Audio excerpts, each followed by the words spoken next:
नमोऽस्तु ते व्यास विशाल बुद्धे फुल्लारविन्दायत पत्र नेत्र येन त्वया भारततैलपूर्ण प्रज्वालितो ज्ञानमय प्रदीप अचतुर्वदनो ब्रह्मादिबाहुरपरो हरि अभालोचन शंभो भगवान बादराय।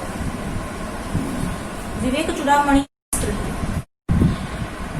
शास्त्र जो ऋषि प्रदत्त या जिसको हम कहते हैं कि आर्ष प्रदत्त होते हैं और विशेष रूप से शास्त्र पर आधारित किसी एक वस्तु को लेकर अगर चला जाए, किसी एक वस्तु के विषय में अगर बात की जाए तो उसको कहते हैं प्रकरण ग्रंथ। यह विवेक चूड़ामणि जो है वो भगवान आद्य शंकराचार्य की रचना है और यह प्रकरण ग्रंथ है। दूसरी बात कि शास्त्रैक देश संबद्ध, किसी भी एक शास्त्र पर एक विषय को लेकर जब चला जाता है तब उसको प्रकरण ग्रंथ कहते हैं। बहुत सारे प्रकरण ग्रंथ भगवान आद्य शंकराचार्य ने दिए हैं, जैसे आत्मबोध है, तत्वबोध है, उपदेश साहस्री है और ऐसे ही बहुत सारे स्तोत्र भी भगवान आद्य शंकराचार्य के हैं। तो यहाँ पर विवेक चूड़ामणि ही क्यों? वेदांत के बहुत सारे प्रकरण ग्रंथ हैं, हम चाहे तो वेदांत सार भी ले सकते थे। हालांकि वेदांत सार भगवान आद्य शंकराचार्य का नहीं है, पर अन्य बहुत सारे जो है ग्रंथ आद्य शंकराचार्य के हैं, पर उसमें विवेक चूड़ामणि ही क्यों? तो सबसे पहले विवेक का अर्थ है ज्ञान, नित्य अनित्य वस्तु विवेक, जिसमें नित्य क्या है और अनित्य क्या है इस वस्तु का विवेक। गुजराती में આપણે એવું કહીએ તો ક્ષીર નીર જે ન્યાય કહેવાય એને વિવેક કહેવાય। એટલે રાજહંસ હોય અને તમે એની સામે દૂધ ધરો તો એ શું કરે? दूध पी ले અને પાણી છોડી દે। એમ જે પરમહંસ હોય એ આ સંસારમાં કેવો વિવેક રાખે? તો કે જે વસ્તુ પરબ્રહ્મ પરમાત્મા જે છે અને જે નિત્ય છે એ નિત્ય ગ્રહણ કરે, એ નિત્યમાં જ કાયમ રમે અને જે અનિત્ય છે, જે જડ છે, જે અચેતન છે, જે મિથ્યા છે એવા સંસારનો ત્યાગ કરે અને બંને વચ્ચેનો ભેદ એ સમજે। ત્યાગની વાત તો પછી આવે છે, પહેલા ભેદ સમજાય તો ત્યાગ છે। એટલે અહીંયા પહેલા વિવેક કોનું નામ છે? તો કે એ જ્ઞાનનું નામ વિવેક છે। હવે बिनु सत्संग विवेक न होई, हरि कृपा बिनु सुलभ न सोई। बिना सत्संग के विवेक नहीं आता। यहाँ पर भी विवेक का अर्थ ज्ञान है। विवेक चूड़ामणि जो शीर्षक है उसमें भी विवेक का अर्थ ज्ञान ही है। तो विवेक चूड़ामणि, ज्ञान में जो चूड़ामणि है, चूड़ामणि कहाँ धारण करते हैं? सर पर। आप लोग मुझे प्रश्न पूछ सकते हैं, ये संवाद है, ये कोई प्रवचन नहीं है, हम लोग सिर्फ टॉक कर रहे हैं। तो विवेक चूड़ामणि जिसको कहते हैं कि सर पर जो धारण कर दिया जाता है वो आभूषण। सीता जी ने हनुमान जी के जब प्रथम दर्शन हुए, सीता जी के दर्शन हनुमान जी को, तब राम जी के लिए जो संदेशा भेजा उसमें अपनी चूड़ामणि उतार कर दी। तो चूड़ामणि जो केशों में बांधते हैं, जो सर में लगाई जाती है। और विवेक चूड़ामणि यानी जो विवेक हम करते हैं उसमें भी जो चूड़ामणि जैसा है, मतलब अलंकार तो है पर गले का नहीं है, कंगन नहीं है, कुंडल नहीं है, करधनी नहीं है, पायल नहीं है, क्या है? चूड़ामणि है। क्यों चूड़ामणि है? क्योंकि वो शीर्ष स्थानीय है, जो सबसे ऊपर के स्थान में है वही चूड़ामणि है। अब कहते हैं कि विवेक चूड़ामणि यह जो ग्रंथ है वह एक प्रकरण ग्रंथ है। उसमें कौन सा विवेक, कौन सा ज्ञान, कौन सी विद्या, कौन सा विषय आचार्य श्री ने दर्शाया है? तो कहते हैं कि ब्रह्म विद्या ही विषय है, क्योंकि विवेक का अर्थ तो यही है। जब हम साधन चतुष्टय लेते हैं तो नित्य वस्तु विवेक, नित्य और अनित्य इन दोनों वस्तु का विवेक, इन दोनों वस्तुओं में डिस्क्रिमिनेशन, उसी को कहते हैं विवेक। तो अब विवेक किसका है? तो कहते हैं नित्य वस्तु और अनित्य वस्तु का विवेक है। अब दूसरा प्रश्न कि नित्य क्या है? तो कहते हैं जो ब्रह्म है वह नित्य है, उससे अतिरिक्त जो भी है वह अनित्य है। उन दोनों विषय का जो विवेक है उस विवेक को जो ग्रंथ दर्शाता है, उन ग्रंथों में भी जो चूड़ामणि है वह विवेक चूड़ामणि है। तो भगवान आद्य शंकराचार्य जी की रचना है, बहुत ही सुमनोहर प्रवाहिता वाली है और उसमें वेदांत के सिद्धांत कूट कूट कर भरे हुए हैं, पर सरल भाषा में, दृष्टांत सहित, व्याख्या सहित और बहुत ही कम शब्दों, बहुत उसका विस्तरण नहीं किया है। हालांकि व्याख्या के माध्यम से उसका विस्तार बहुत हुआ है, आगे जो भी आचार्य या गुरु हुए या फिर जो भी विद्वान हुए उन्होंने उसका विस्तार किया है, पर मूलतः ग्रंथ बहुत छोटा है। आपके पास पुस्तिका है, 581 उसमें श्लोक है, 581, और इतने श्लोकों को लेकर ही पूरा वेदांत का सार आचार्य श्री ने निचोड़ कर रख दिया है। हम कैसे करेंगे? श्लोक है उसको हम सब साथ में मिलकर पढ़ेंगे, या तो फिर हम एक बार पढ़ेंगे, आप हमको फॉलो करते हुए वापस दूसरी बार उसको रिपीट करेंगे। तो क्या है, एक बार वो जो भी उसकी शुद्धि है वो भी क्लियर हो जाए। ओम सर्व वेदांत सिद्धांत गोचरम तम गोचरम, तो मैं रिपीट कर शोभा। सर्व वेदांत सिद्धांत गोचरम तम गोचरम गोविंदम परमानंदम सद्गुरुं प्रणतोस्म्यहम्। गोविंदम परमानंदम सद्गुरुं प्रणतोस्म्यहम्। फरी एक बार, सर्व वेदांत मैं साथ है, सर्व वेदांत सिद्धांत गोचरम तम गोचरम गोविंदम परमानंदम सद्गुरुं प्रणतोस्म्यहम्। प्रणतोस्म्यहम्, સ્મ્યહમ। હવે આપણે એક એક શબ્દ પર જરા થોડું એનું સમજીશું। સર્વ, पहला एक बार शब्दों ने खाली छूटा पड़ गई। सर्व, फिर है वेदांत, फिर है सिद्धांत, फिर गोचरम जो इंद्रिय गम्य है, जो इंद्रियों से जानी जा सके ऐसी है, मतलब जिसको समझा जा सके ऐसा है। तम अगोचरम, और किसको समझना है? जो अगोचर है। अगोचर એટલે જેને સમજવું શક્ય નથી, જે ઇન્દ્રિયનો વિષય નથી, जो इंद्रिय का विषय नहीं है, जिसको इंद्रिया समझ नहीं सकती। इंद्रियों का विषय होना मतलब प्रत्यक्षीकरण होना, डायरेक्ट परसेप्शन होना। इसको मेरी आंख देख सकती है, आपको आपके कान मेरी आवाज सुन सकते हैं, आपकी आंख मुझे देख सकती है, मेरी आंख आपको देख सकती है।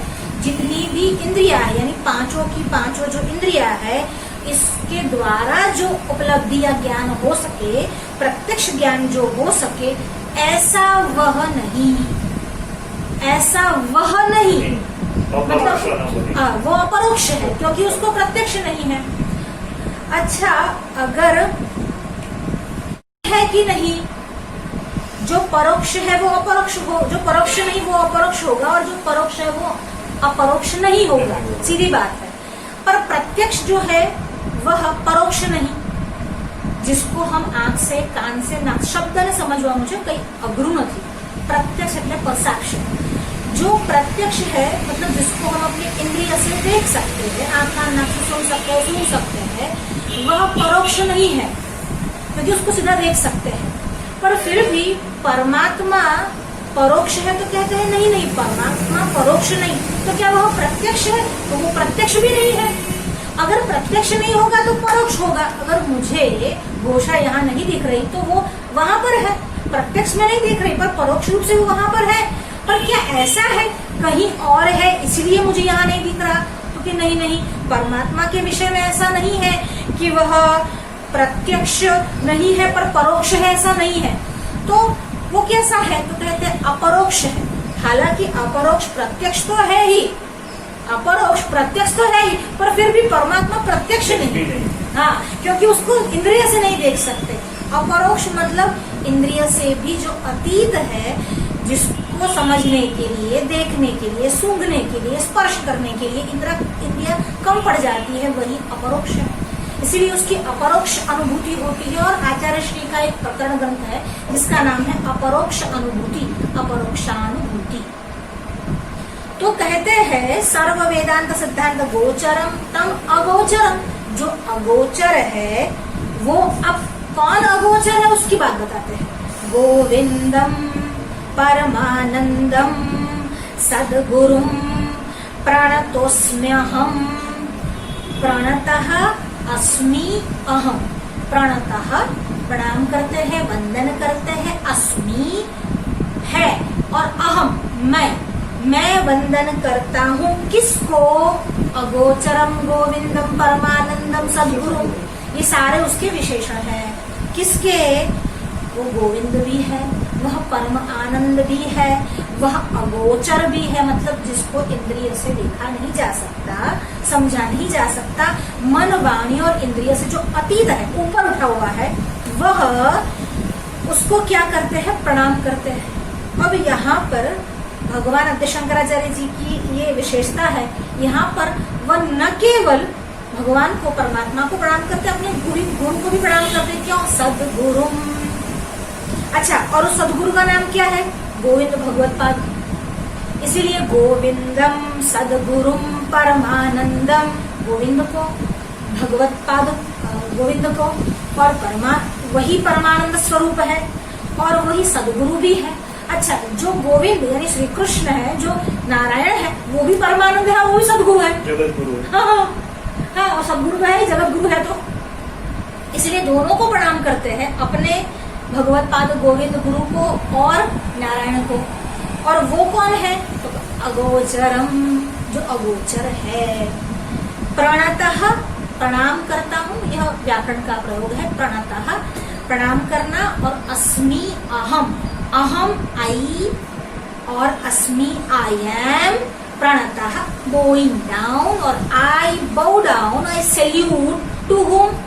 To that Govind which is who is beyond than mind, speech as well as the sense organs, and who is the Sarva Vedanta Siddhanta Gocharam, who is to be known through Sarva Vedanta Siddhanta, all the principles of Vedanta, which can be seen, which can be realized, which can be understood through Vedanta, though he is agocharam. વેદાંતથી એને સમજી શકાય છે, પણ વસ્તુતઃ એક શું છે? અગોચર છે. એવા ભગવાન નારાયણને અને મારા ગુરુને પ્રણામ કરું છું. આ ધ ફર્સ્ટ વર્સ, ये जो पहला श्लोक है वह नमस्कार को बताता है और इसको मंगलाचरण भी कहते हैं. तो प्रश्न उठता है कि मंगलाचरण क्यों करना है?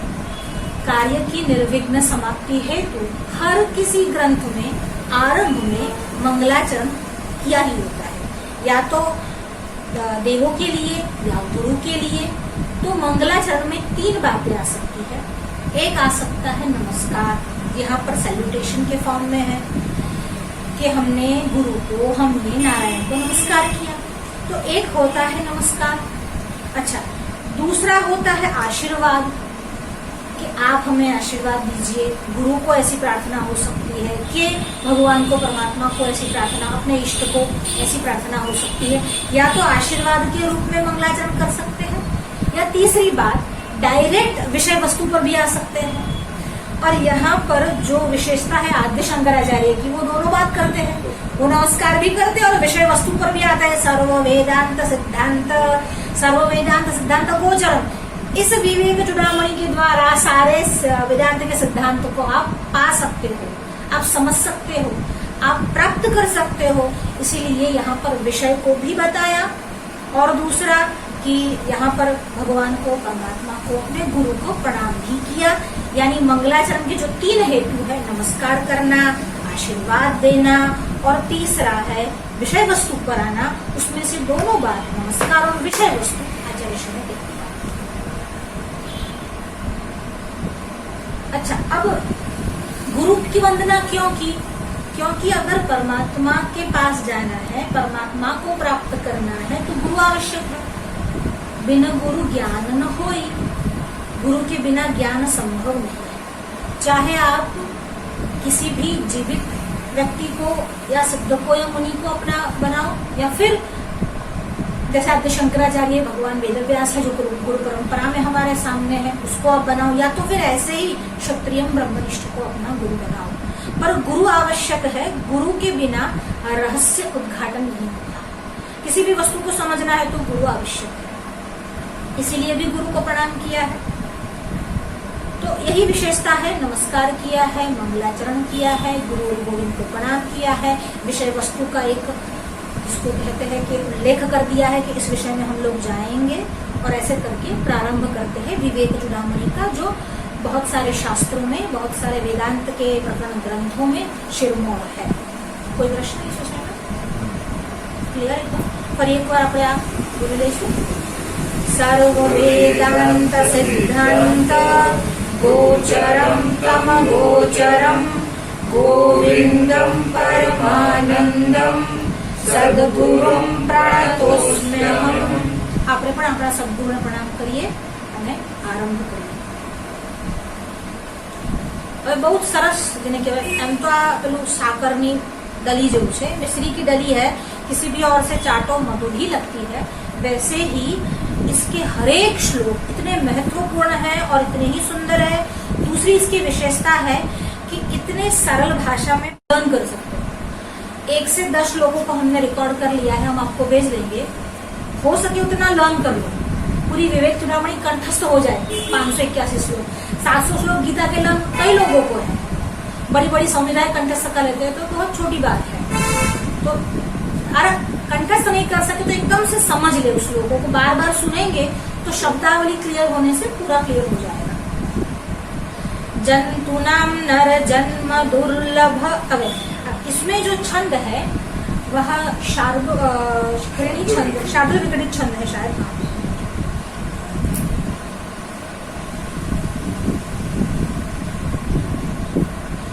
शार्दूल विकटित छंद में आप लोग बहुत सारे पद्य बोलते भी हो, जानते भी हो। या कुंदेन्दु तुषार धवला, वह शार्दूल विकटित में है। ऐसे ही राग में हमको इसको लेना है।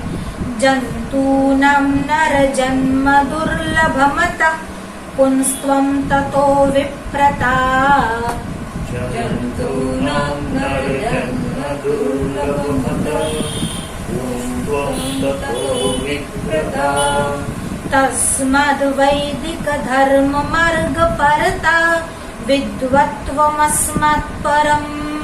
तस्माद् वैदिक धर्म मार्ग परता विद्वत्वमस्मात् परम्।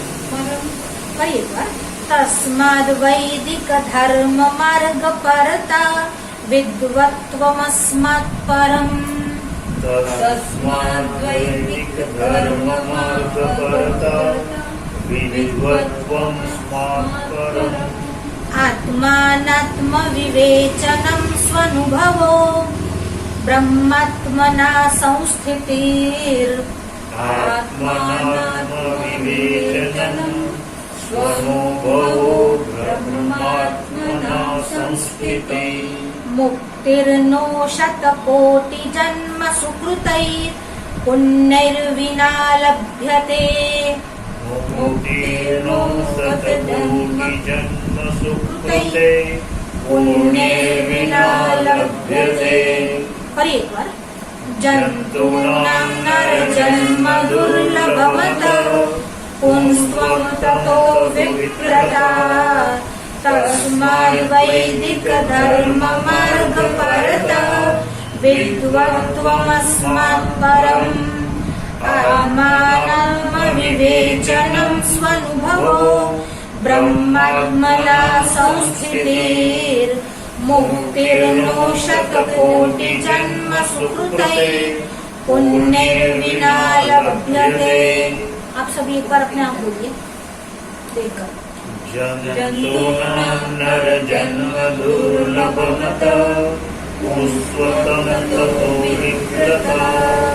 तस्माद् वैदिक धर्म मार्ग परता विद्वत्वमस्मात् परम्। आत्मात्मविवेचनं स्वनुभवो ब्रह्मात्मना संस्थितिः। मुक्तिर्नो शतकोटिजन्म कृतै पुण्येन विना लभ्यते। अब एक एक शब्द को हम देखते हैं। जंतु ना, जंतु शब्द गुजराती में भी हम जंतु बोलते ही हैं, पर हम जंतु किसको बोलते हैं? जैसे कीट है, इंसेक्ट्स को हम जंतु बोलते हैं, पर जंतु सभी है।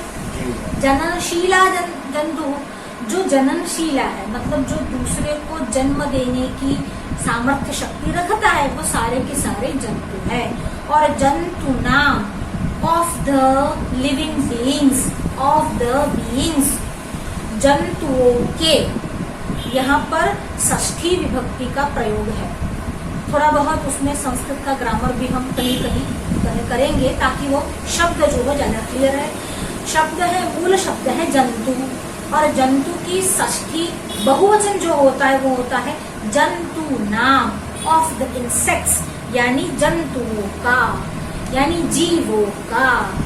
नर जन्म, नर जन्म, नरस्य जन्म, मनुष्य का जन्म, मनुष्य जन्म, नर जन्म, यानी जो हमने मनुष्य अवतार, मनुष्य जन्म प्राप्त किया है वह। दुर्लभम अतः, दुर्लभम अतः, यहाँ पर संधि है, शब्द बन गया है दुर्लभम अतः, दुर्लभम अतः, अतः यानी देयरफॉर, इसके कारण, इस वश, इस हेतु। दुर्लभम रेयर, बहुत ही दुर्लभ है। क्या दुर्लभ है? पुंस्त्वम, पुरुषत्व को प्राप्त करना, यानी पुरुष की योनि में जन्म लेना। स्त्री की योनि में जन्म लेना नहीं, पुरुष की योनि में जन्म लेना ज्यादा दुर्लभ है। यहाँ पर किसी की अवहेलना या निंदा की बात नहीं है। स्त्रियों की विशेष रूप से बहुत सारे अन्य कर्म रहते हैं जिस कारणवश वो इन सब बातों में, इन सब विषयों में नहीं जुड़ सकती, नहीं जुट सकती। इसके कारण उसमें भी अगर पुरुष और स्त्री है तो स्त्री के अपेक्षा, स्त्री की कंपेयर पुरुष का जो जन्म है ज्यादा अच्छा है। तकलीफें कम सहन करनी पड़ती है और उसको ये सब जो है आगे भी ये सब स्कोप उसके लिए बढ़ जाते हैं। तो कहते हैं कि जंतु नाम नर जन्म दुर्लभम अतः, इसीलिए पुंस्त्वम, और उसमें भी पहली बात तो जीवों में मनुष्यत्व प्राप्त करना दुर्लभ है, उसमें भी पुंस्त्वम, उसमें भी पुरुष रूप प्राप्त करना दुर्लभ है। ततो विप्रता, और उसमें भी ब्राह्मणत्व, अगर ब्राह्मण का जन्म मिले तो ज्यादा है। तो क्या इसका मतलब ये है कि ब्राह्मण, क्षत्रिय और वैश्य, ये जो द्विज कहे जाते हैं जिसको जन्म का अधिकार है, तो क्या उसको अधिकार नहीं है इसमें? और उसको तो वेदाधिकार है, क्योंकि उसको जन्म को संस्कार किया है तो वो वेद पढ़ सकते हैं। तो कहते हैं नहीं नहीं, इसका मतलब ये नहीं है, पर ये विशेष रूप है, क्योंकि जो क्षत्रिय है, जो राजा है, वह रक्षा के पालन के कार्य में व्यस्त रहता है। उसके लिए वो प्राइम ड्यूटी है। वेदाध्ययन करना सेकेंडरी हो जाएगा उसके लिए, पर इसके लिए प्राइम ड्यूटी क्या है कि लोगों की रक्षा करना, राज्य चलाना। अगर सोचे कोई राजा है और मैं सन्यासी बन जाऊं, अगर ऐसा ही करना होता तो श्री कृष्ण अर्जुन को ही नहीं कहते कि युद्ध कर, कहते सन्यासी बन जा, आत्मात्मा विवेक की प्राप्ति कर ले, अपरोक्षानुभूति। क्यों कहा तू लड़? स्वधर्मे निधनम श्रेय, क्योंकि अपने धर्म में निधन होना अच्छी बात है, और उसका धर्म कौन सा था? क्षत्रिय। इसीलिए यहाँ पर यह कहा गया, किसी की अवहेलना नहीं की गई, ना तो किसी वर्ण की, ना किसी जाति विशेष की, केवल ये बताया गया है कि इसमें ये होना ज्यादा अच्छा है, ज्यादा अच्छा है। तो कहा जंतु नाम नर जन्म, पहले तो नर का जन्म लेना, फिर वो दुर्लभ है, और उसमें भी अगर पुरुष बनकर आओ तो वो उससे भी अच्छा है, उसमें भी ततो विप्रता, अगर ब्राह्मण पुरुष बनकर आओ तो अच्छा है। पर ब्राह्मण बन गए, सब कुछ हो गया, पर वेद नहीं पढ़े तो वेदो नित्यम अधीयताम तदुदितम कर्म स्वनुष्ठीयताम। तो शंकराचार्य साधन पंचकम में कहते हैं कि वेद तो पढ़ने ही पढ़ने हैं, धिक्कार है उस विप्र को जिसने न जाना वेद को। जो विप्र, जो ब्राह्मण वेद नहीं जानता, उसके लिए धिक्कार कहा गया है। इसीलिए इन सब में भी जो विप्र, जो ब्राह्मण वेद पढ़ा है, वो उससे भी अच्छा है। यानी ये अलग अलग कैटेगरी बताइए। हाँ, इससे ये, इससे ये, इससे श्रृंखला बताइए। तस्माद, और उसमें भी वैदिक धर्म मार्ग परता, उसमें भी वैदिक धर्म में चलने वाला। विद्वत्वम अस्मत् परम, और वैदिक मार्ग पर चलने वाला हो, यानी सुबह उठकर पूजा पाठ करता हो, संध्या करता हो, धारण की श्राद्ध करता हो, अपने गृहस्थ धर्म का पालन करके सबको भिक्षा देता हो, सब कुछ करता हो, पर उसमें भी जो विद्वान हो। इससे भी एक बड़ी कैटेगरी की जो ये सब तो करता हो पर विद्वान भी साथ में हो। कोई केवल विद्यार्थी होता है, विद्या तक मतलब पढ़ने तक वेदों को जानता और कोई पढ़ा भी सकता है, तो उसमें भी अगर कोई विद्वान हो, विद्वत्वम अस्मत् परम, वो सबसे ऊपर है। इन सब कैटेगरी में सबसे पहले तो हम सब मनुष्य, और किसी बात को नहीं समझे या उस कैटेगरी में हम नहीं आते, तो हम यहाँ जितने भी लोग हैं कम से कम मनुष्य तो है। जंतुना नर जन्म, हमको कम से कम नर जन्म तो प्राप्त हुआ है। इतने तो भगवान ने हम पर कृपा की है। अब आगे हम हमारा जो कार्य है उसको हम संपादित करेंगे। जंतुना नर जन्म दुर्लभम, वो हमने प्राप्त किया है। हाँ, अतः पुंस्त्वम, अगर उसमें कोई पुरुष है तो विशेष है। पुरुषत्वम कहीं जगह पर उसका पुरुषत्व मतलब सामर्थ्य, शक्तिशाली, ये अर्थ नहीं है। यही है, हम आगे उसका ये पढ़ेंगे, टीका पढ़ेंगे, उससे एकदम अर्थ क्लियर हो जाएगा कि इसमें पुरुष का ही अर्थ लेना है। हाँ। नहीं तो पुंस्त्व जो है एक संस्कार के रूप में जब हम लेते हैं, पुमान पुरुष के अर्थ में है, तो पुंसवन संस्कार में भी पुम शब्द जो है वो पुमान पुरुषवाची ही है, मेल के लिए ही आया है। ये पौरुष जो पुरुष का है वही पौरुष है। तो और यहाँ पर पुरुष देही के लिए नहीं आया, कहीं कहीं स्थानों पर देही यानी आत्मा के लिए पुरुषत्व का प्रयोग हुआ है, पर यहाँ पुंस्त्वम कहा है, यानी पर्टिकुलरली मेल के विषय में ही कहा है, पुरुषत्व ही ऐसा। तो कहते एक एक उसकी कैटेगरी को बढ़ाया है। अब उसकी टीका भी जरा देख ले ताकि वो एकदम क्लियर हो जाए। भगवद गीता सु अशोच्याननवशोचत्वं प्रज्ञावादांश भाषसे गतासून गतासंश्च नानुशोचन्ति पंडिताः इति श्लोकवत् विवेक चूड़ामणि प्रकरण प्रतिपाद्य कृत्स्नार्थ संग्राहकोऽयं श्लोकः जन्तूनाम् इत्यादि ही। टीका में देखिए बहुत अलग अलग टीका उपलब्ध होती है। संस्कृत की टीकाएं सब नहीं पढ़ पाते, इसलिए हिंदी व्याख्या आदि सब जाते हैं, करना चाहिए, वो भी कर सकते हैं, पर संस्कृत की टीका की ऑथेंटिसिटी बढ़ जाती है, इसीलिए हम संस्कृत टीका के माध्यम से इसको जानेंगे।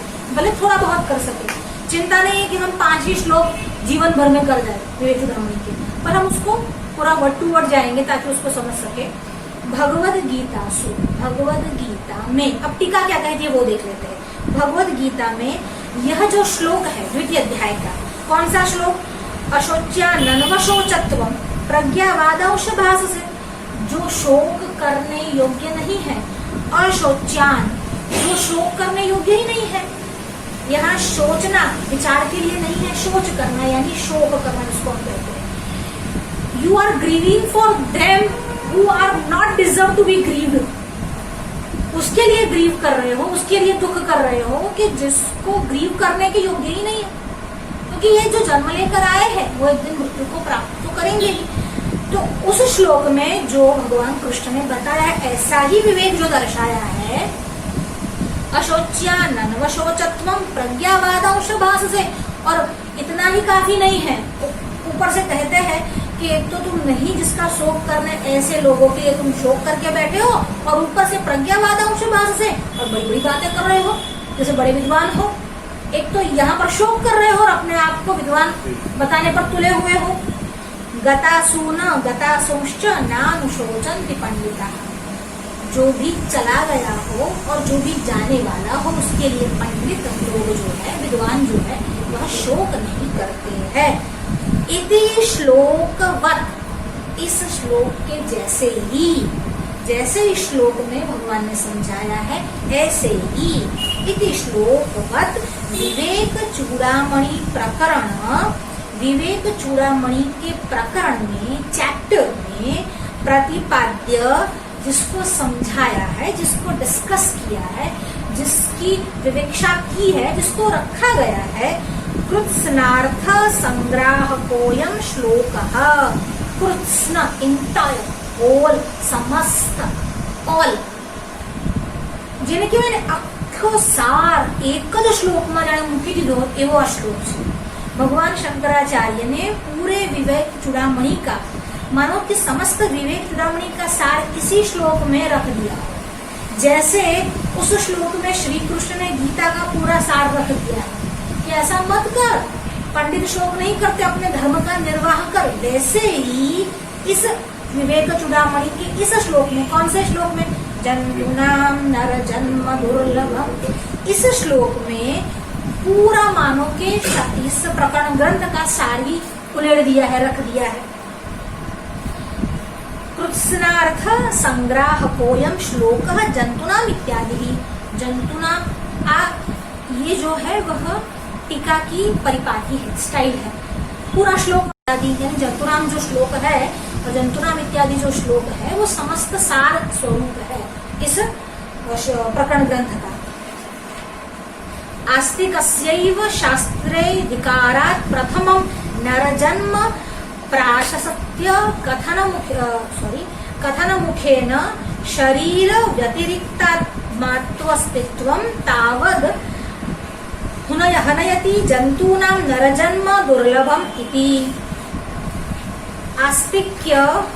आस्तिकस्यैव शास्त्रे अधिकारात्। अब टीका कहती है आस्तिकस्यैव, आस्तिक बहुत क्लियर है, जिसको हम लोग कहते हैं थीस्ट, जिसको श्रद्धा है, बहुत सामान्य अर्थ में ले तो जिसकी ईश्वर पर श्रद्धा है वह आस्तिक है। यहाँ पर वो विशेष अर्थ है। विशेष अर्थ क्या है, अगर आपको नोट करना है तो उसकी व्याख्या नोट कर सकते हैं। शरीर अतिरिक्त, शरीर से अतिरिक्त आत्मा अस्तित्ववादी, शरीर से अतिरिक्त आत्मा का जो अस्तित्व मानते हैं, जो आत्मा का अस्तित्व स्वीकार करते हैं, वह आस्तिक है। लिख लीजिए आप लोग। शरीर તમને સમજાય એકદમ अलग अलग છૂટું પાડીને સમજો। શરીર અતિરિક્ત आत्मा अस्तित्ववादी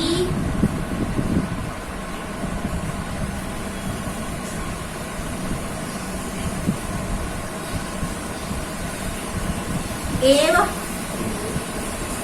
आस्तिकः।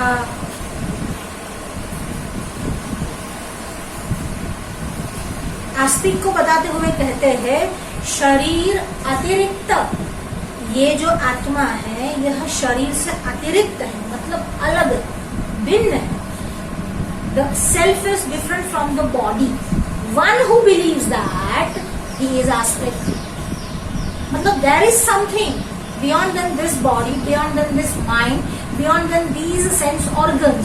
He is theist. Theist doesn't mean, see, one who believes in Quran, वो लोग ये कहते हैं कि जो कुरान को मानते हैं, इस्लाम को मानते हैं, वही मोमिन है, बाकी सब काफिर है। और जो जीसस क्राइस्ट में विश्वास करते हैं और जो बाइबल को मानते हैं वही क्रिश्चियन है, उसके अलावा वो क्रिश्चियन नहीं है।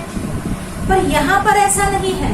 यहाँ पर जो उसकी सूक्ष्म बात को दर्शाया, ऐसा नहीं कहा कि शास्त्र को मानते हैं वो आस्तिक है, ऐसा कहा। हालांकि वेद की निंदा नहीं करते वह आस्तिक है, पर वेद को मानकर ही चलना वो तो चलना ही है। पर उससे विशेष रूप से जो आस्तिक की व्याख्या दी वो बताया कि शरीर से अतिरिक्त, शरीर के अलावा आत्मा का अस्तित्व है, यह जो मानते हैं वो आस्तिक है।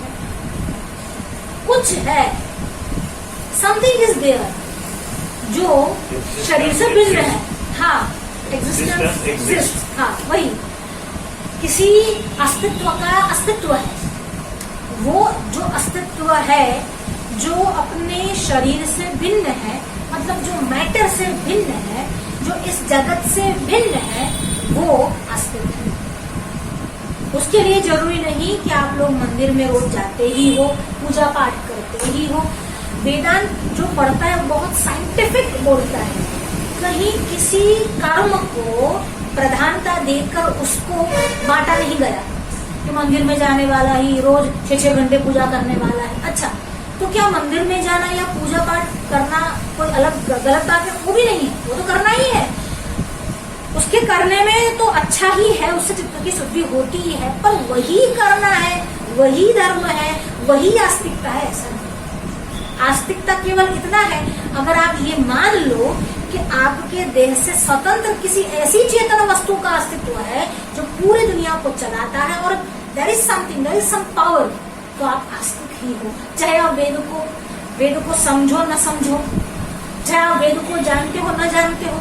अब अगर कोई क्रिश्चियन है जो कभी भारत में आया ही नहीं या कोई ऐसे देश में रहता है जहाँ वेदों का इतना प्रचार नहीं, पर अगर वो ये समझता है कि कोई शक्ति है, कोई पावर है, तो वो आस्तिक है। तो इस शास्त्र में, किस शास्त्र में? विवेक चूड़ामणि में। और इस शास्त्र में जहाँ पर आपको ज्ञान क्या है, ब्रह्म विद्या क्या है, वो बताया गया है, तो उस शास्त्र में किसका अधिकार है? आस्तिकस्यैव, जो आस्तिक है उसका ही अधिकार है, क्योंकि जो मानता ही नहीं कि कुछ है उसको जानने की जरूरत ही नहीं है। इतना तो आपको मानना पड़ेगा कि कुछ है, अगर कुछ है इतना भी अगर आप मान लेते हैं तो उसका इस शास्त्र में अधिकार है। आस्तिकस्यैव शास्त्रे अधिकारात्, आस्तिक का ही शास्त्र में अधिकार होने से प्रथमम नर जन्म प्राशस्त्य कथन मुखेन शरीर व्यतिरिक्तम आत्मा अस्तित्वम तावत् दुनयति। पहले तो ये कहा कि कोई प्राणी क्या ये मानेगा कि देह से भिन्न कोई अस्तित्व है, कोई आत्मा है जिसका अस्तित्व है? कोई प्राणी नहीं मानेगा, पशु पक्षी मतलब कोई भी नहीं मानेगा, सिवा मनुष्य की ये कोई सोच करेगा ही नहीं। इसीलिए नर जन्म को दुर्लभ कहा, क्योंकि ये जो भाव है, ये जो सोचने का ढंग है या फिर ये सोच जो है, युक्ति है, केवल और केवल मनुष्य के लिए है, उसके लिए नहीं है जो ये विषय में सोचता ही नहीं है। अच्छा, उसमें भी अधिकार की क्या बात है कि जो आस्तिक है उसकी क्या बात है? एक जो होता है वो मनुष्य तो होता है, पर उसमें आस्तिक्य का अभाव होता है। जब आप इस देह के अतिरिक्त किसी चेतन वस्तु के विषय का अस्तित्व को स्वीकार करते हो, तब आप लोग परलोक में विश्वास करते हो, स्वर्ग में जाएंगे, ऐसा करेंगे तो अधोगति होगी, नरक में जाएंगे। इसका मतलब कि परलोक है, नरक है और जाना तय है अगर अच्छे कर्म करेंगे तो। आप वेदांती नहीं हो, शास्त्र नहीं पढ़े हो, पर अगर परंपरा से या व्यवहार में या फिर अपने घर में इतना देखा है कि वे अच्छे कर्म करो, पूजा पाठ में ध्यान दो, दान दो, सत्य करो, सत्य बोलो, दया करो, इन सब करने से स्वर्ग की प्राप्ति होगी या फिर परलोक में सुख मिलेगा, अगर इतना भी जानते हैं तो आपका इसमें अधिकार है। क्यों है? तो कहा जब आप परलोक में विश्वास करते हो, इसका मतलब आप ये विश्वास करते हो कि देह से अतिरिक्त कुछ है, क्योंकि देह तो यही मर जाता है, देहश्चितायाम, देह तो चिता पर ही जल जाता है। तो परलोक में जाता कौन है? परलोक के सुख भोगता कौन है?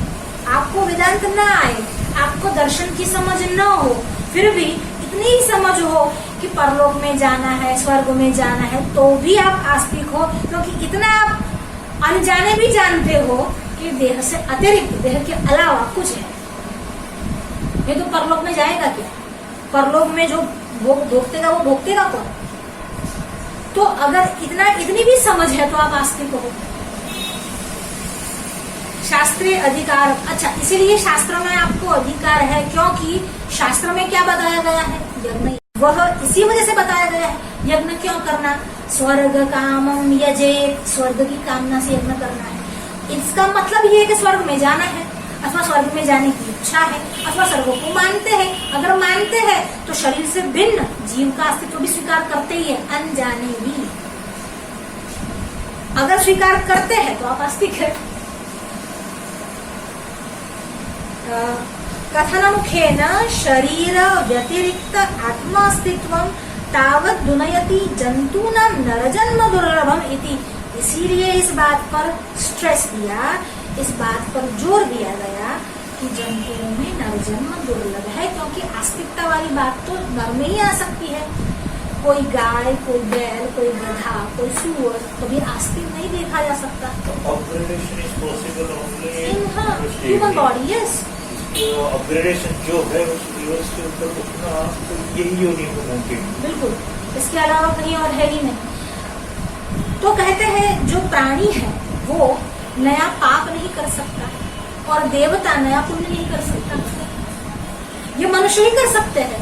यानी वहां पर पाप नहीं और वहां पर पुण्य नहीं, पाप, और जब पाप करते हैं तब वही जाना है अधोगति में, मतलब जो तिर्यक योनि में है, प्राणियों की योनि में जाना है। अगर बहुत पुण्य किया है तो देवताओं की योनि में जाना है। पर अगर मिश्र है, पाप और पुण्य दोनों किया है, तो मानुष जन्म प्राप्त होना है और उस मनुष्य जन्म में वापस पुण्य कमाना है या वापस पाप के भागी बनना है, नरक के भागी बनना है। तो ये पुण्य नहीं कर सकते, वो पाप नहीं कर सकते, इसीलिए मनुष्यत्वम दुर्लभम।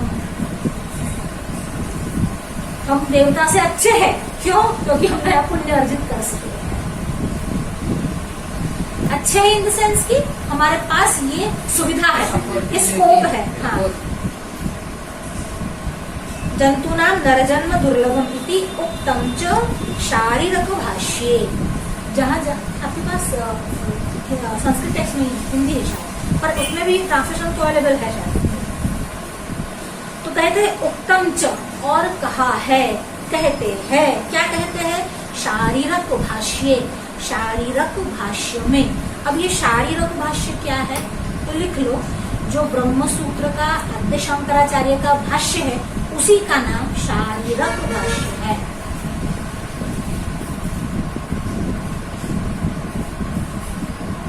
शारीरक, शारीरिक नहीं, शारीरक आणि रीदीर्घ, शारीरक भाष्य એટલે इक्वल टू ब्रह्मसूत्र शंकर भाष्य।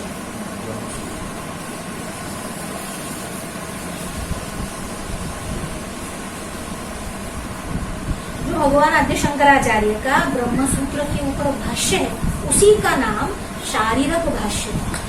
यानी आपको कोई ये कहे कि हमको शारीरक भाष्य पढ़ना है, मतलब क्या पढ़ना है? ब्रह्मसूत्र का शंकर भाष्य पढ़ना है, प्रस्थानत्रयी नहीं, ब्रह्मसूत्र का भाष्य ही शारीरक भाष्य। प्रस्थानत्रयी में तो 3 प्रस्थान आते हैं। एक है श्रौत प्रस्थान, श्रुति के आधारित अथवा श्रुति मान्य अथवा श्रुति से संबंधित श्रौत, श्रुति से संबंधित श्रौत में आते हैं उपनिषद। तो उपनिषद का ही नाम है श्रौत प्रस्थान। तो लिख लीजिए प्रस्थानत्रयी।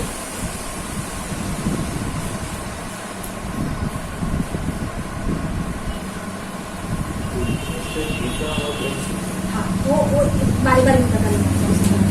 प्रस्थानत्रयी, उसमें फर्स्ट है श्रौत प्रस्थान। नंबर 1 इज श्रौत प्रस्थान। श्रौत प्रस्थान, that is Upanishad.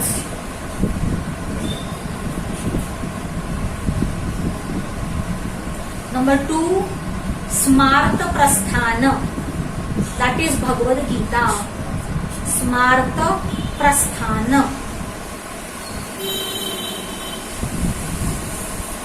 And number 3 Brahmasutra.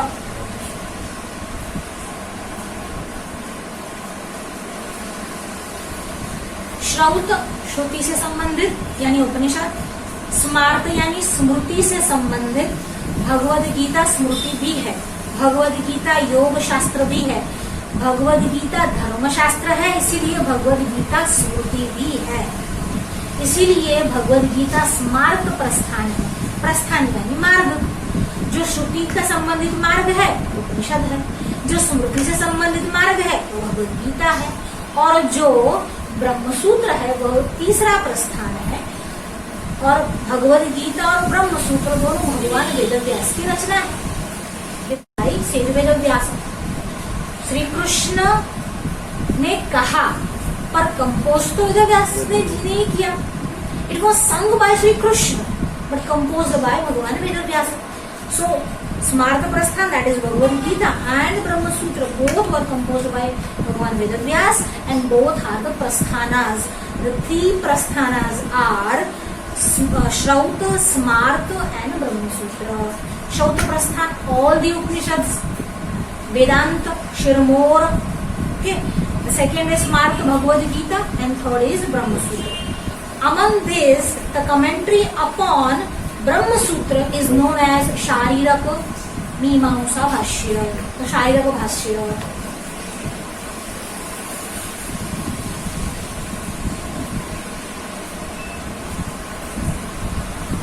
अब उसका नाम शारीरक क्यों पड़ा? तो कहते हैं शरीरे तिष्ठति इति शारीरक.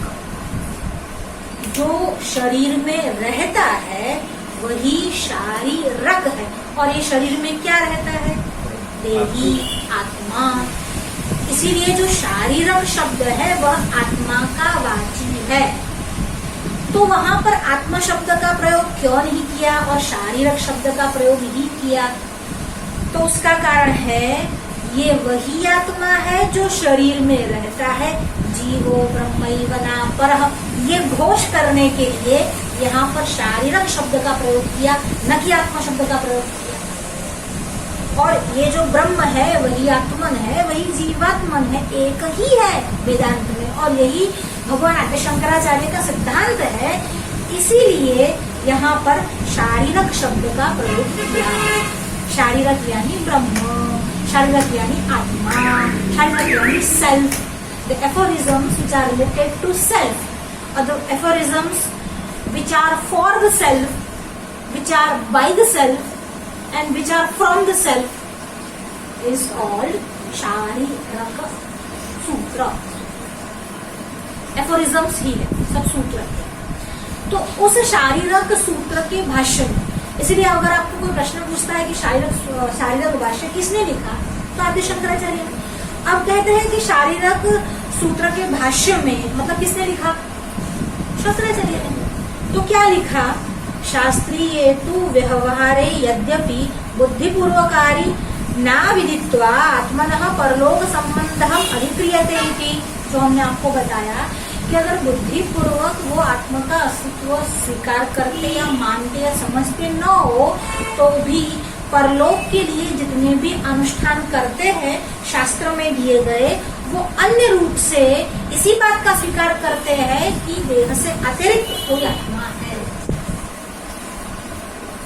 जंतूनां जननशीलानां प्राणिनां नरजन्म मानुष्यकम दुर्लभम इति. यहाँ पर इसीलिए मनुष्य की दुर्लभता को बताया गया है. इसको कहते हैं टीका.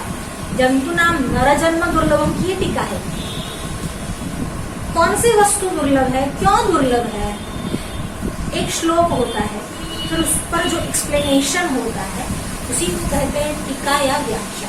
उसके ऊपर जो भाष्य होता है, जो एक्सपांशन, जो इंटरप्रिटेशन होता है, उसका नाम है कमेंट्री यानी भाष्य. तो कोई होता है सूत्र, एफोरिज्म, बहुत छोटा सा. अथ योगानुशासनम, अथा तो ब्रह्म जिज्ञासा, अथा तो धर्म जिज्ञासा. So these are the sutras. वृद्धिरादैच, दीज आर द सूत्रस. इसको कहते हैं एफोरिज्म. और सूत्र बहुत छोटे होते हैं, एक सांस में नॉन स्टॉप हम बोल सकते हैं. लंबे लंबे तो सूत्र नहीं, આપણે એવું કહીએ ભાષાના કરીશ, પોઈન્ટ ટુ પોઈન્ટ બોલ. This point to point is सूत्र. એક શબ્દ વધારાનો ના હોય અને એક શબ્દ ઓછો ના હોય, એનું નામ સૂત્ર હોય. સૂત્રની વ્યાખ્યા બહુ સરસ આપી છે. स्वल्पाक्षरम, कोई भी वस्तु है उसकी व्याख्या आएगी. एक एक शब्द तो उसकी व्याख्या. तो सूत्र क्या है वो कहेंगे. फिर शारीरक क्या है, फिर भाष्य क्या है, फिर वार्तिक क्या है, कारिका क्या है. तो कोई भी ऐसा नहीं कि जिसमें आप प्रश्न न पूछ सके और उसका जवाब न हो सकता है कि पढ़ाने वाला न जानता हो, पढ़ने वाला न जानता हो, पर है तो सही. तो कहते हैं स्वल्पाक्षरम, बहुत कम अक्षर जिसमें. असंदिग्धम, जिसमें कोई संदेह यानी डाउट आप नहीं कर सकते. असंदिग्धम, सारवत, मीनिंगफुल हो. કાકામાંથી કાચી કાઈનું કચુંબર કાઢો તો એ સૂત્ર ના કહેવાય. મીનિંગ શું એનો? મીનિંગફુલ હોય, સેન્સિબલ હોય. કોઈ શાસ્ત્ર માટે કોઈ સિદ્ધાંત સમજાવવા માટે કહેવામાં આવ્યું હોય. तो कहते हैं स्वल्पाक्षरम असंदिग्धम सारवत, मीनिंगफुल. विश्वतोमुखम, यूनिवर्सल। यूनिवर्सल यानी हर काल में हर जगह पर वो सिद्ध होता हो, एप्लीकेबल हो, यही बात है। जैसे अगर आपको पूछा कि गाय की व्याख्या क्या है और आप कहोगे जिसके 4 पग हो, कुत्ते के भी होते हैं, ठीक है, जो दूध देता है भैंस भी देती है, ठीक है, जिसके सींग हो बकरी के भी है। तो ऐसा नहीं, ऐसा कोई लक्षण जो गाय में ही जाता हो, गाय में ही घटता हो और कहीं ना जाता हो और गाय में होता ही हो, ऐसा नहीं। तो ठीक है, चलो कपिला गाय, कोई किसी ने ऐसा कह दिया कि कपिला गाय, कपिला भैंस नहीं होती समझा सकता, पर कोई कोई गाय वाइट भी होती है। कपिला यानी टॉनी, ये जो वुडन कलर जैसा होता है ना, कपिल जिसको बोलते हैं, टॉनी कलर शेड, उसको कहते हैं कपिला। तो कपिला जो है तकरीबन इसके शेड के आसपास की, हाँ, तो कपिला जो है तो गाय कपिला होती है, सही बात है, पर गाय कभी कभी सफेद भी हो सकती है। तो ये लक्षण ऐसा है जिसमें अव्याप्ति, जिसमें दोष है, किसी में अतिव्याप्ति का दोष है, जैसे सींग भैंस के भी है, और किसमें अव्याप्ति का दोष है, कई कई गायों में कपिला वर्ण नहीं देखा जा सकता, और किसमें अभाव का। क्योंकि अभाव यानी क्या, क्योंकि जिसके सींग पर पूंछ हो, तो सींग पर पूंछ नहीं होती किसी गाय के, जो सिर्फ 2 ही पांव वाली हो, अरे किसी के 2 पांव कट जाए अलग बात है, पर 2 पांव वाली गाय नहीं होती। या सर्वत्र अभाव हो, ऐसा लक्षण भी नहीं चलेगा। सर्वत्र न होकर कहीं कहीं जगह पर ही दिखे तो भी अव्याप्ति दोष भी नहीं चलेगा, और एक के अलावा कहीं और भी दिखे तो भी नहीं चलेगा। तो कहते तो फिर गाय का लक्षण क्या, तो कहा कि शासनादिवत गौ, गले में गाय के जैसा हम कहते हैं ड्यूलेट जैसा होता है, जब हम बगड़ी गई अपने हम हाथ फेर भी शक्ति है, उसको कहते हैं ड्यूलेट इंग्लिश में, तो उसको ही शासन कहते हैं संस्कृत में। तो शासनादिवत गौ भैंस में नहीं होता, बकरी में भी नहीं होता, गाय में ही होता है। ऐसा लक्षण को जो उसी चीज का बोध कराए उसी को व्याख्या कहते हैं। तो सूत्र भी कैसा होना चाहिए, यूनिवर्सल, विश्वतोमुखम, स्वल्पाक्षरम असंदिग्धम सारवत विश्वतोमुखम अस्तोभम, नॉन स्टॉप बोला जा सके, अविच्छिन्न नाम जिसको बोल सको, जैसा अथा तो ब्रह्म जिज्ञासा, अथ योगानुशासनम, योगश्चित्तवृत्ति निरोधः, तो आप अविच्छिन्न नॉन स्टॉप जिसको बोल सको, एक ही सेंटेंस जिसमें आए बाकी आए, ऐसा। अस्तोभम अनवद्यम च, अच्छा अस्तोभ भी हो, यूनिवर्सल भी हो, पर अनवद्यम निंदा करता हूँ कोई, क्या है ऐसा कहा सूत्र बना है, इसमें इतने सारी खामियां है, इतने सारे दोष है, जो अनिंदनीय है वह सूत्रम, सूत्र विदुः, उसी को सूत्र कहते हैं। a square minus B square is equal to a minus B, a plus B, तो ये यूनिवर्सल हो जाएगा। कहीं पर भी आप जाओ, कोई भी जगह पर जाकर आप मैथ्स पढ़ो तो यही सूत्र आएगा। तो सूत्र ऐसा होना चाहिए जो यूनिवर्सल हो, सूत्र ऐसा होना चाहिए जो अस्तोभ हो, यानी एक साथ आप याद रख सको, सूत्र ऐसा होना चाहिए जो अनिंदनीय हो। ये सारे सूत्र के लक्षण है। ये जो ब्रह्म सूत्र है उसी पर जिन्होंने इंटरप्रिटेशन किया, जिसने उन पर भाष्य लिखा, वो भगवान भाष्यकार यानी आद्य शंकराचार्य है, और आद्य शंकराचार्य ने इन तीनों प्रस्थान पर भाष्य लिखा। कौन कौन से 3 तो कहते हैं कि उपनिषद प्रस्थान त्रय में पहले उपनिषद उस पर लिखा, फिर स्मृति यानी भगवद गीता पर लिखा स्मार्त प्रस्थान में, और फिर ब्रह्मसूत्रों पर भी लिखा। अगर कोई आचार्य है जिन्होंने ये तीनों पर लिखा हो तो वो केवल आद्य शंकराचार्य। रामानुजाचार्य, वल्लभाचार्य, निम्बार्काचार्य हमारे बहुत आदरणीय है, पूजनीय है, भक्ति के आचार्य है, पर किसी भी आचार्य ने पूरे रूप से हर विषय पर भाष्य नहीं किया।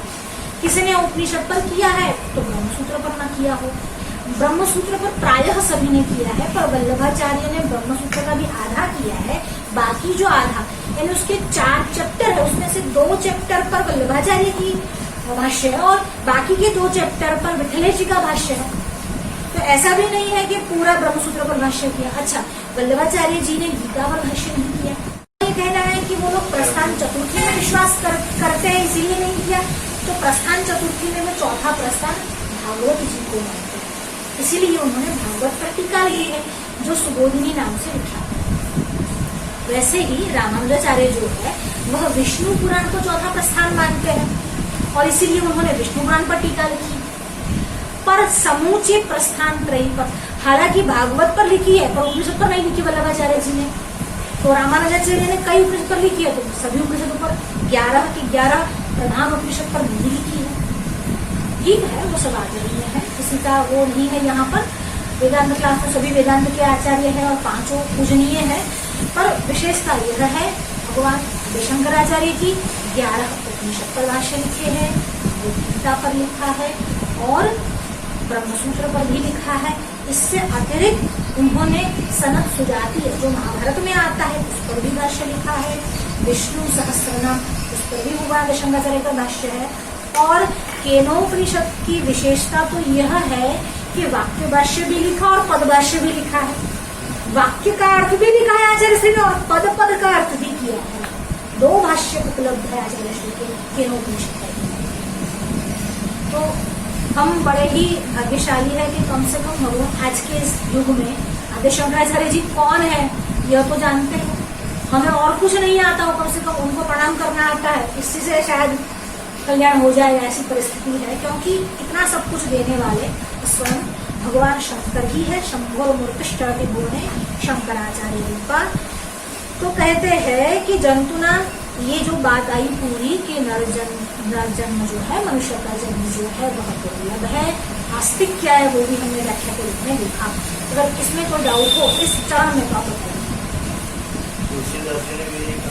जी बड़े बाबू अच्छा हुआ, बड़े भाग्यशाली है कि मनुष्य का शरीर मिला।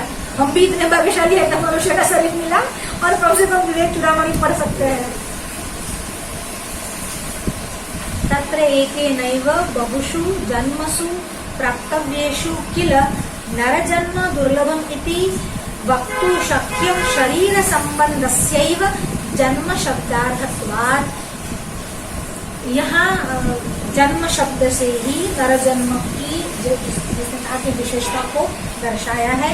यदा चैकस्य अनेक शरीर योग, क्योंकि जन्म मिलने पर तो बहुत शरीर के योग बनते हैं, 84 लाख योनियां, उसमें से कोई भी योनि कोई भी शरीर प्राप्त हो सकता है। शरीर प्राप्त करना ही काफी नहीं है, इसीलिए नर जन्म ऐसा है। सिर्फ जन्म कहते तो जन्म से तो कोई भी शरीर प्राप्त हो सकता है, कीट का शरीर, पशु का शरीर, वो भी तो शरीर तो है ही। तो जन्म तो वो भी लेते ही है, पर उसमें विशेष रूप से नर जन्म की बात है। इसीलिए कोई और शरीर नहीं, केवल मनुष्य का देह ही। यदा च एकस्य अनेक शरीर योगः तदा शरीर व्यतिरिक्तत्वम् आत्मनः सूचितम् एव। अच्छा, अब अलग अलग शरीर के योग बनते हैं, तो वो ये भी सूचन करता है, वो ये भी दर्शाता है कि यह जो आत्मा है वही भिन्न भिन्न शरीर को धारण करता है, इसीलिए शरीर आत्मा नहीं है। जब हम बोलते हैं कि धारण करता है, इसका मतलब वो तो नहीं है। मैंने पुस्तक को हाथ में पकड़ा, मैंने रुद्राक्ष धारण किया, इसका अर्थ ही है कि मैं रुद्राक्ष नहीं हूँ। जब बोलते हैं कि शरीर धारण करते हैं, भिन्न भिन्न शरीर का योग बनता है, भिन्न भिन्न जन्म लेते हैं, इसका तात्पर्य यही है कि जो जन्म लेता है वो शरीर नहीं है। मतलब जिसका जन्म होता है वो जीवात्मा शरीर धारण करता है, जो आत्मा शरीर से भिन्न है। स्वरूप नहीं है। हाँ, वो अपना स्वरूप नहीं है, वो उससे अतिरिक्त कोई अलग है। एक ज वस्तु ने એટલી બધી આ લોકો ક્લિયર કરાવશે જ્યાં સુધી તમે એવું ક્લિયર નથી કે ના દેહ એ શરીર નથી અને શરીર એ દેહ નથી। એટલા માટે જ જ્યારે जब जो लोग पारंपरिक रूप में अभ्यास करते हैं वो एक शब्द की त्रुटि भी नहीं चला लेते, ये नहीं होना चाहिए, वो लोग उस पर ही लड़ते पड़ते हैं। क्यों? उन्होंने ऐसा पढ़ा होता है कि एक एक शब्द का कितना मूल्य होता है। वो एक शब्द, अरे व्याकरण जो जानते हैं उसकी हालत तो ये है कि एक मात्रा भी अर्ध मात्रा लाघवे न पुत्रोत्सव मन्यन्ते। उनको तो ऐसा लगता है कि आधी मात्रा कम लिखनी पड़ी तो हमारे घर पुत्र का जन्म हो गया, लड्डू बांटते रहते। आधी मात्रा कम लिखनी पड़ी इसमें, आधी मात्रा शब्द तो बहुत बड़ी चीज है। इतना महत्व है हर एक शब्द का जो ज्ञानी है वो बिना फालतू के शब्द का उच्चारण भी नहीं करता। और मैंने ऐसा देखा है कि जब हम चातुर्मास में महाराज जी के समीप जाते हैं तो जब तक आवश्यकता न हो वो बोलते ही नहीं। जब तक आंखों से काम चलता है आंखें ही हिला लेते हैं। जब हाथ उठाना चाहते हैं तो हाथ उठाने की जरूरत तब हाथ उठा लेते हैं, और लगता है कि अब बोलना पड़ेगा तब बोलते हैं।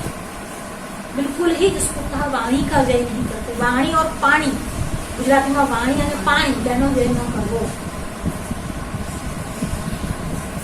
प्रसिद्धम खलु अनेकैः कुसुमैः युज्यमानं सूत्रम तेभ्यो अतिरिच्यते। अब और दृष्टांत देते हैं। इतने दृष्टांत से भी टीकाकार का पेट नहीं भरा है। तो कहते हैं कैसे भिन्न है शरीर आत्मा से। तो कहता है एक धागा लो, एक सूत्र लो, और आप उसमें पुष्प जो है वह परोते जाओ। तो वह जो धागा है उसके कारण ये सारे पुष्प एकत्रित होकर एक माला तो बना रहे हैं, पर वह सूत्र, वह धागा पुष्प से भिन्न है। ये शरीरी, ये देही जो है वह देह से भिन्न है, पर जुड़ने का कारण भी वही है। जैसे सूत्र और धागा जुड़ता है वैसे ये जुड़े हुए हैं सब।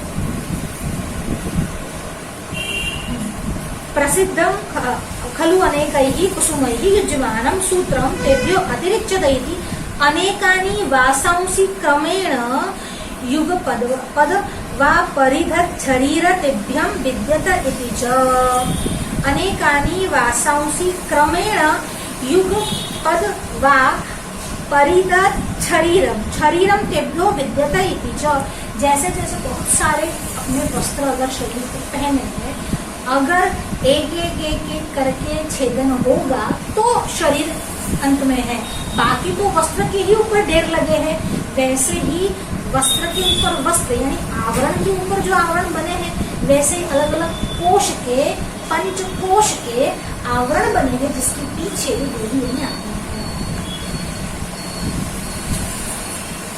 तथा च सुख हेतु शरीर प्राप्तये दुख हेतु शरीर निवृत्तये च पुण्य प्रवृत्ति पापा निवृत्तिश्च युज्यते।